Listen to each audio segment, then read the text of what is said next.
Billy back here with Broship of the Nerds, and I went and saw the movie Mercy in theaters tonight. Um, so going in, I had heard like the reviews weren't that great, and some people I talked to said that they had heard negative things about the film, but I hadn't really talked to anybody that went and saw it. So I was like, all right, my friend wanted to go see it. I was like, let's go.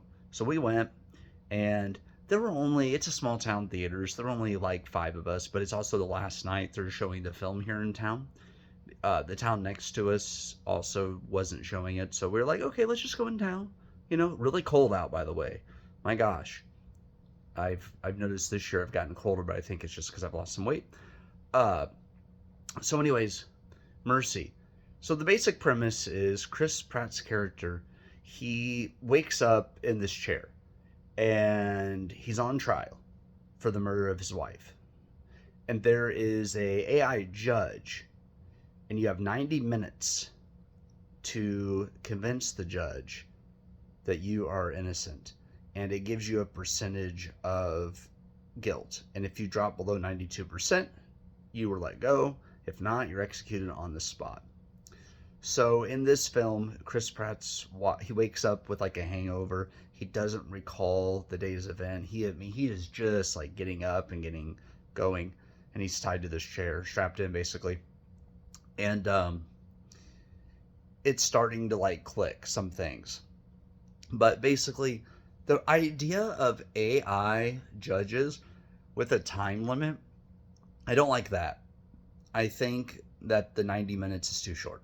I think if we were to ever go to an AI judge or even just like a 1 day trial for each case, there needs to be more than 90 minutes, right? It's somebody's life on the line. So I think there shouldn't be a time limit like that. It should be that as long as you have evidence or stuff to say, they should keep hearing you out. So that was one thing. If this was happening in real life, I don't like the idea of us going to a 90-minute time trial with AI.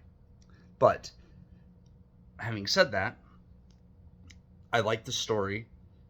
Chris Pratt's character, his daughter, is staying with her parents, and he's trying to talk to her. He's trying to talk to his sponsor from AA. He's trying to talk to his different people from the police force that he works at because he's a detective, and he's trying to. The judge is looking for evidence, so he'll be like, "Oh, I'm thinking out loud." She's like, "You need to provide actual evidence." So the idea of the film is like AI is very like black and white, right? They don't really have a gray area.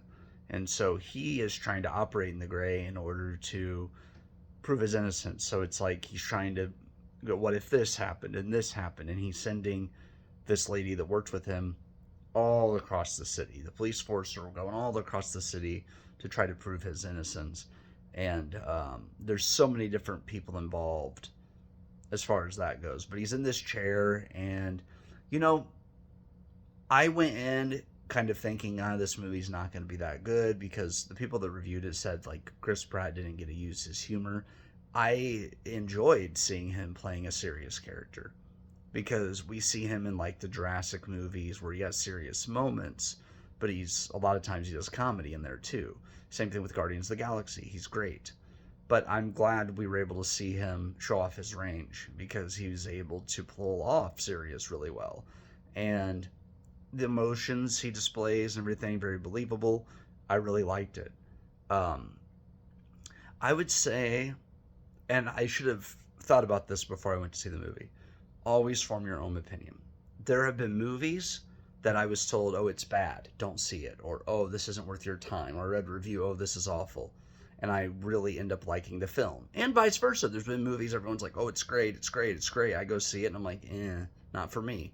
So even if I don't like a movie, I won't always say that the movie itself is bad. It could be that it just doesn't click with me. This one did. I was on the edge of my seat. I told my friend, I was like, this would be good as a novel because it felt like a very fast paced book. When you're sitting there reading like an R.L. Stine book and it's very plot driven, and it's like, oh, and this happened, and this happened, and this happened, and this happened. Oh, and then there's this, and then here's this twist, and here's that. And you're like, wow, I can't believe what a ride I was on and how quick it felt like it went. Because there's been times where I've read like Fear Street, And I'm like, the book's over already? And then I at the end, I'm like, wow, what a ride. So that's how I can compare it to, is that it's fast paced and it doesn't overstay its welcome. And I know I say that a lot. What I mean by that is a movie should tell the story it wants to tell, but not overdo how long the movie is, right? Like if it's a rom com, there's no need for a 3 hour rom com unless the story is that good and it pulls you in and makes you want to be on that ride for 3 hours. Some rides are an hour and a half, some rides are 2 hours. This one was like an hour 43 minutes, something like that. But the characters were cool. I liked the story it told. It was really cool with the twists and turns. Um, Once again, I don't really have a lot I can compare it to because I see a lot of films. So, we see patterns sometimes, but this felt like it was a different concept. I mean, there was the movie AI, but this is like, what if an AI was a judge? And I liked the way this movie went. I'll just on the record, I like the way that the plot went. I like what ended up happening and everything. I thought was cool, but it ended up being a really good film.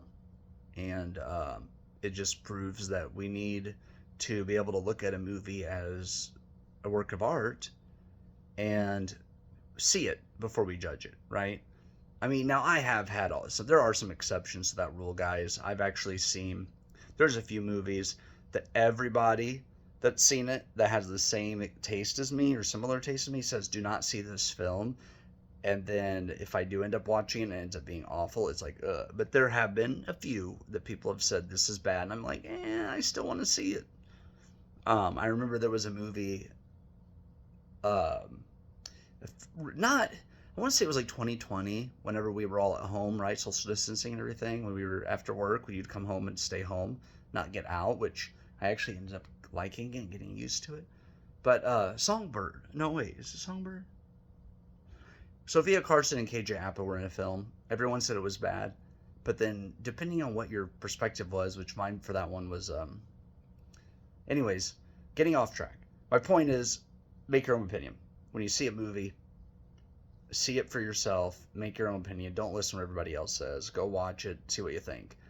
Um, I liked that it was a small town theater, and I could hear everything okay. My friend could not, and part of that is some theaters don't have the loudest speakers, but there was one character they said that the voice was just too quiet, and I can understand that. I could hear most of what was being said, but there were a few lines that were a little quiet, which that could just be an audio thing, which isn't the end of the world. You can always buy it and put on subtitles, which I do. Even if I can hear everything, I still put on subtitles.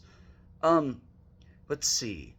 So yeah, he has to provide evidence, and he asks the AI to do certain things for him, and she does. And he looks through files, and he has access everything in this film. The doorbell cameras, anything with a recording device or tracking device, it's all able to be pulled up in the trial. So this AI judge with the computer system has access to any electronic, which probably isn't unlike real life. Everyone's like, oh, they're going to track me. No, well, your cell phone is a tracking device. I was in a car accident one time, hit a deer, and it came out of nowhere, and I was going 50, and just the deer just went flying.